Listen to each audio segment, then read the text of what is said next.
Nicole Malliotakis, a member of the House Ways and Means Committee. Congresswoman, thanks very much for being here this morning. Your reaction to all of this?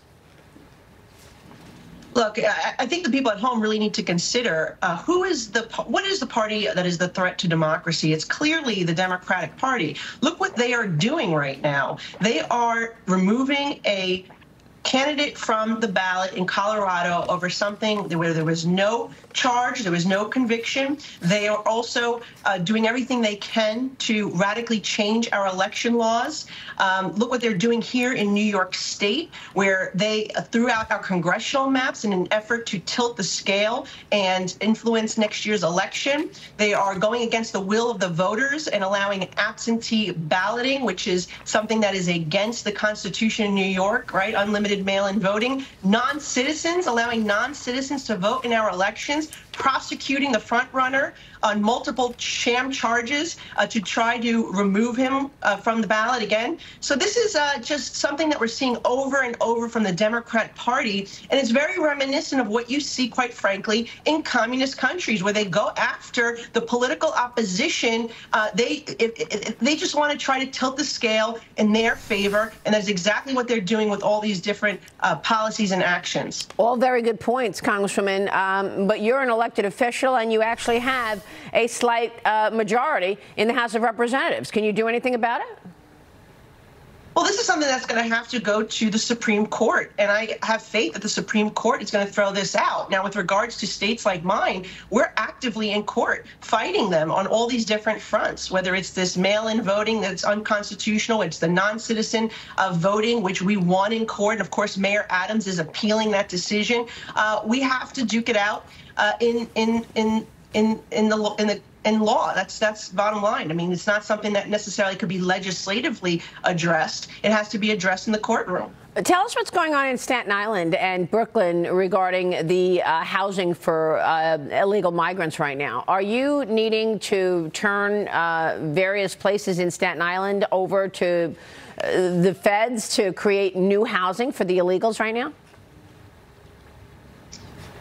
Well, look, we're using every angle legislatively and legally to try to stop this. We've got a number of sites closed. There was one particular facility which we saw a Catholic school that was bought by the city that was supposed to be a public school turned into a shelter. We effectively got that one closed, which was good news for the community. But we've also passed legislation to stop federal lands from being used as migrant encampments. There's one in particular in Brooklyn, Floyd Bennett Field. We passed that legislation in the House. Chuck Schumer is sitting on it right now. We'd love to see Chuck Schumer take up that legislation because, look, it's assisted living facilities, schools, national parks, all being taken away from the taxpaying citizens and being handed over to these individuals. And it's just wrong. And when you put that with the contract that we were able to get from the city that showed they're trying to register individuals to vote at these facilities. If they get work authorization and they're in New York City for just 30 days, they will be eligible to register to vote if our lawsuit fails in court. Wow, that's incredible. I mean, and they're saying that Trump is a risk and a threat to democracy. Exactly. All in the same sentence. Meanwhile, President Trump is reportedly considering holding a rally in the Bronx after the primaries. New York young Republican President Gavin Wax told the New York Post that the idea was inspired by President Reagan's visit to the Big Apple back in August of 1980. Reagan won New York in the general election that year. Former House Speaker Newt Gingrich joined me earlier in the week to discuss a lot of these things, including Trump embracing American cities in 2024. Watch this. Donald Trump's going to be the nominee, and he's beginning to offer a very visionary future. I loved the speech he gave both in New Hampshire and in Nevada over the weekend, where he talked about saving America's cities. Of course, Trump grew up in Queens, lived in Manhattan. He gets it. And I think that having him in a positive way talk about saving the cities is going to appeal to a lot of Democrats. There's a potential market in New York City for Donald Trump. What about the electorate, Congresswoman? Is there a market in New York City for Donald Trump? Look, I think Trump needs to come and remind them, and he's the law and order president. He wants to secure the borders, and we're seeing this migrant crisis that the mayor himself is saying destroying New York City, and total inaction from Senator Schumer in the Senate. I think he needs to remind people that he brought the lowest unemployment rates for blacks and Latinos and women. And I think it's a good idea to do it in the Bronx. And I tell you what, he should do it right in Alexandria Ocasio-Cortez district, because we just flipped a city council seat wholly contained within AOC's district, Republican. And so I think there's some opportunity for sure to get people in New York City to vote Republican. We're seeing a trend. Southern Brooklyn, we flipped 4 assembly seats between Southern Brooklyn and Staten Island last cycle alone, and I think we could do more. And so I think it's about getting the message out there. They are seeing the destruction of Democrats under one-party rule. Everything costs more.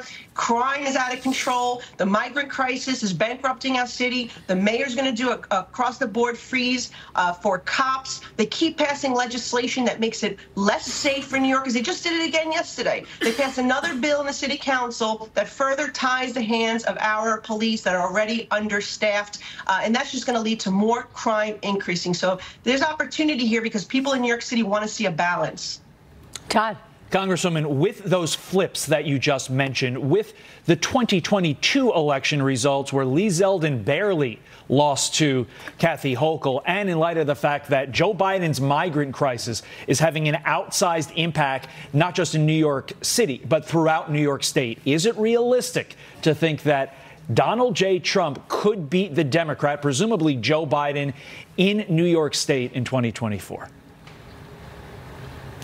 Look, I think anything can happen. I think that's kind of tough for a state like New York. But and by the way, they're trying to remove President Trump from the ballot as well in New York. It was just announced today that we've got some crazy people in the state Senate that are going to try to follow what Colorado did and do the same thing, which is really, again, an affront to our democracy to remove a candidate from the ballot in that manner.